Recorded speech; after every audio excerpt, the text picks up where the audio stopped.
أهلا بيكم. لو فكرنا قبل كده إزاي موديل زي تشات جي بي تي بيفهم كلامنا ويرد ردود مبدعة بالشكل ده، فالسر كله في كلمة واحدة: Transformers. النهاردة هننزل لأعماق التكنولوجيا دي، هنشرحها ونفصصها جزء جزء عشان نفهم الأساس اللي اتبنى عليه كل الذكاء الاصطناعي اللي بنشوفه حوالينا النهاردة. ودي هتكون خريطة الطريق بتاعتنا. هنبدأ بالسؤال الأهم، هو إحنا ليه أصلاً كنا محتاجين الترانسفورمرز؟ بعدها هنكشف السر الأعظم ورا قوتها وهو السيلف اتنشن، ومن هناك هنبني مع بعض الترانسفورمر بلوك ونشوف إزاي طلع منه عائلات عملاقة زي بيرت وجي بي تي، وفي الآخر خالص هنبص على المستقبل والتطبيقات العملية. يلا بينا. طيب، أول سؤال لازم يتسأل: ليه ظهرت الترانسفورمرز؟ إيه المشكلة اللي كانت موجودة قبلها وما كانتش عارفة تتحل؟ خلينا نرجع بالزمن شوية ونشوف الوضع كان عامل إزاي. قبل الترانسفورمرز كان المسيطر على الساحة مودلز اسمها RNN و LSTM، ودي كان فيها مشاكل جوهرية. أولاً كانت بتشتغل بشكل تسلسلي، يعني بتقرأ كلمة وبعدين الكلمة اللي بعدها وهكذا، وده كان بطيء جداً. ثانياً كانت بتعاني من مشكلة اسمها vanishing gradients، ودي باختصار بتخلي الموديل ينسى أول الكلام في الجمل الطويلة. والأهم من كل ده، كان عندها صعوبة رهيبة إنها تفهم العلاقة بين كلمات بعيدة عن بعض في نفس الجملة. وهنا بقى جت الطفرة الحقيقية. بدل المعالجة التسلسلية دخلنا في عصر المعالجة المتوازية أو Parallel Processing. تخيل الفرق بين إنك تقرأ كتاب صفحة صفحة وإنك تقدر تبص على الكتاب كله وتفهمه في لمحة واحدة. هو ده بالظبط اللي ترانسفورمر عمله، بقى بيشوف الجملة كلها مرة واحدة، وده فتح الباب لسرعة وكفاءة ما كانتش ممكنة قبل كده. ودلوقتي وصلنا لقلب الموضوع، العقل المدبر ورا كل القوة دي. الآلية اللي عملت كل الثورة دي هي السلف اتنشن. خلينا بقى نفصصها ونفهمها بالراحة. عشان نفهم إزاي كل كلمة في الجملة بتعرف إيه الكلمات التانية المهمة ليها، خلينا نتخيل إننا في مكتبة. كل كلمة عندنا بتتحول لثلاث حاجات: query وكي وvalue. الquery ده هو سؤال الكلمة بتسأله، زي مثلا كلمة أكلت بتسأل مين اللي أكل وإيه اللي اتاكل. الكي ده عامل زي عناوين الكتب اللي على الرف، كل كلمة في الجملة ليها كي خاص بيها. والفاليو هو محتوى الكتاب نفسه، يعني معنى الكلمة. اللي بيحصل إن الكويري بتاع كلمة أكلت بيروح يلف على كل الكيز بتاعت الكلمات التانية عشان يلاقي أكتر كلمات مرتبطة بيه، ولما يلاقيها بياخد الفاليو بتاعها. بالطريقة دي كل كلمة بتعرف تركز على مين بالظبط في الجملة. والمعادلة اللي قدامنا دي بتلخص كل الحكاية دي بشكل رياضي عبقري. نقدر نقوله بدون مبالغة إن دي أهم معادلة في الذكاء الاصطناعي الحديث. شكلها ممكن يبان معقد، بس ما تقلقوش، هنبنيها مع بعض خطوة خطوة. يلا بينا نفصص المعادلة دي. أول حاجة بنعملها هي QKT. دي ببساطة بنضرب مصفوفة الكويري في مصفوفة الكي عشان نحسب درجة التشابه بين كل كلمة وكل الكلمات التانية. النتيجة بتبقى مصفوفة أرقام، كل رقم فيها بيقول لنا الكلمتين دول قريبين من بعض قد إيه. تاني خطوة، ودي خطوة ذكية جدا، بنقسم الأرقام دي كلها على الجذر التربيعي لدي كي. كمان شوية هنعرف ليه الخطوة دي مهمة قوي، بس هدفها الأساسي هو إنها تهدي الأرقام شوية عشان التدريب يبقى مستقر. تالت خطوة بنطبق دالة السوفت ماكس. دي بقى بتحول الأرقام اللي طلعت لنا دي لأوزان انتباه، أو تقدر تقول نسب مئوية مجموعها كلها لازم يساوي 1. يعني بدل ما نقول الكلمة دي مرتبطة بالكلمة دي بدرجة 50، بنقول الكلمة دي لازم تركز على الكلمة دي بنسبة 70%.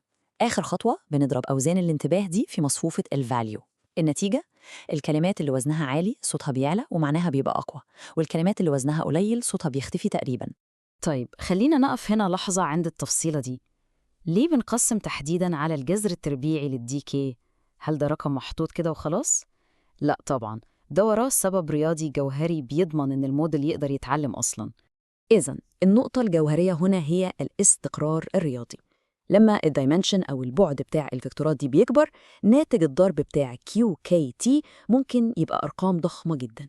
الأرقام الكبيرة دي بتعمل مشكلة لدالة السوفت ماكس، بتخليها تدخل في مناطق بنسميها مناطق التشبع، وفي المناطق دي الجريدينت بتاعها بيبقى قريب قوي من الصفر. ومعنى ان الجريدينت بالصفر يعني الموديل ما بيتعلمش، خلاص عملية التعلم وقفت.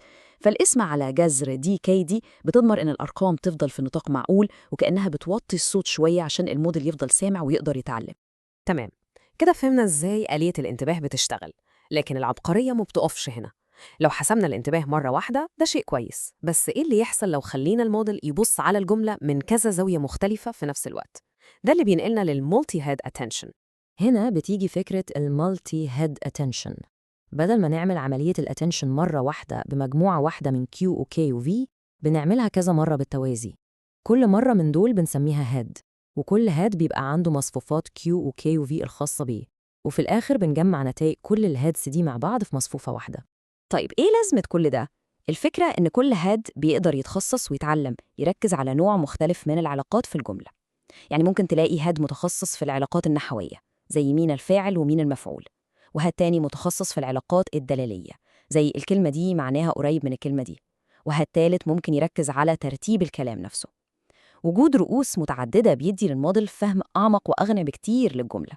المكونات دي كلها بقى بتتجمع في وحدة بناء أساسية ومتكاملة اللي هي الترانسفورمر بلوك. بنبدأ بالمالتي هيد اتنشن اللي لسه شارحينها، بعدها بنعمل خطوتين مهمين جدا. الأولى هي add، ودي ببساطة بنضيف المدخل الأصلي للناتج، ودي فكرة عبقرية اسمها residual connection عشان نضمن إن الموديل ما ينساش هو بدأ منين. والتانية هي layer normalization، ودي بتنظم الأرقام عشان تحافظ على استقرار التدريب. بعد كده النتيجة دي بتدخل على شبكة عصبية بسيطة اسمها feed forward network، ودي بتعمل معالجة إضافية لكل كلمة لوحدها. وبنختم بنفس الخطوتين تاني add و layer normalization. البلوك ده بيتكرر كذا مرة فوق بعضه عشان يبني الموديل الكامل. دلوقتي بعد ما فهمنا وحدة البناء الأساسية أو الليجو بيس بتاعتنا، نقدر بقى نرتبها بطرق مختلفة عشان نبني بيها النماذج العملاقة اللي بنسمع عنها كل يوم. أشهر عائلتين هما BERT و GPT، والفرق الجوهري بينهم هو في طريقة الاتنشن. BERT بيستخدم ما يسمى بالbidirectional attention، يعني وهو بيبص على أي كلمة بيشوف الكلام اللي قبلها واللي بعدها في نفس الوقت، وده بيخليه عامل زي المحقق، بيفهم سياق الجملة كلها بشكل ممتاز. عشان كده هو شاطر قوي في مهام الفهم زي الكلاسيفيكيشن. أما GPT فبيستخدم causal attention، وده معناه إنه بيشوف الكلام اللي قبله بس، وده بيخليه عامل زي المؤلف اللي بيكتب قصة، بيكتب كلمة بناء على اللي كتبه قبل كده بس. عشان كده هو متخصص في مهام التوليد زي كتابة المقالات أو الكود. طيب إزاي GPT بيعمل ده من غير ما يغش ويبص على الكلمات اللي جاية وهو بيتدرب؟ عن طريق حاجة اسمها causal mask. ده ماسك رياضي بيتحط على مصفوفة السكورز اللي حسبناها في الأول. الماسك ده ببساطة بيحط قيمة سالب ما لا نهاية لكل السكورز بتاعت الكلمات المستقبلية. لما القيمة دي بتدخل على دالة السوفت ماكس بتتحول لصفر، وبالتالي احتمالية إن الموديل يركز على أي كلمة في المستقبل بتبقى صفر، يعني مستحيل. والمنطق ده بيتوسع عشان يشمل النوع الثالث من العيلة، وهو نماذج الانكودر ديكودر زي T5. النماذج دي بتجمع بين الأسلوبين، عندها جزء انكودر زي BERT عشان يفهم النص اللي داخل، وجزء ديكودر زي GPT عشان يولد نص جديد، وده بيخليها مثالية للمهام اللي بتحتاج فهم وتوليد في نفس الوقت زي الترجمة والتلخيص. كل التفاصيل التقنية اللي شرحناها دي مش مجرد كلام نظري أكاديمي وخلاص. الفهم العميق ده هو اللي بيخلينا نقدر نستخدم النماذج دي صح، ونحولها من مجرد نظريات لتطبيقات حقيقية بتغير عالمنا. كل اللي شرحناه النهاردة ده هو الأساس الصلب اللي هنبني عليه كلامنا بعد كده. لما نفهم كويس قوي الترانسفورمر بيفكر إزاي، هنقدر في تشابتر 6 نتكلم عن الفاين تيونينج، ودي العملية السحرية اللي بيها بنحول موديل عملاق زي GPT لنموذج متخصص في مهمة معينة، زي إن يكون مساعد طبي متخصص أو محامي ذكي. دي هي الحلقة أو اللوب اللي بتستخدمها موديلز زي GPT عشان تولد النصوص. الموضوع بيمشي خطوة خطوة. بتبدأ ببرامبت أو سؤال تدخله للموديل عشان يتنبأ بالكلمة اللي المفروض تيجي بعد كده. بعدين تختار الكلمة دي وتضيفها للنص الأصلي، وترجع تعيد نفس العملية تاني وتالت ورابع، كلمة بكلمة، لحد ما الموديل يولد علامة نهاية الجملة. العملية دي اسمها Auto-Regressive Generation. الاركيتكتشر دي عملت ثورة بمعنى الكلمة في عالم اللغة. لكن السؤال هنا، إيه اللي ممكن يحصل لو طبقنا نفس المبادئ دي، مبادئ التوليد التكراري خطوة بخطوة، بس بدل ما نولد كلمات نولد بكسلات ونكون صور؟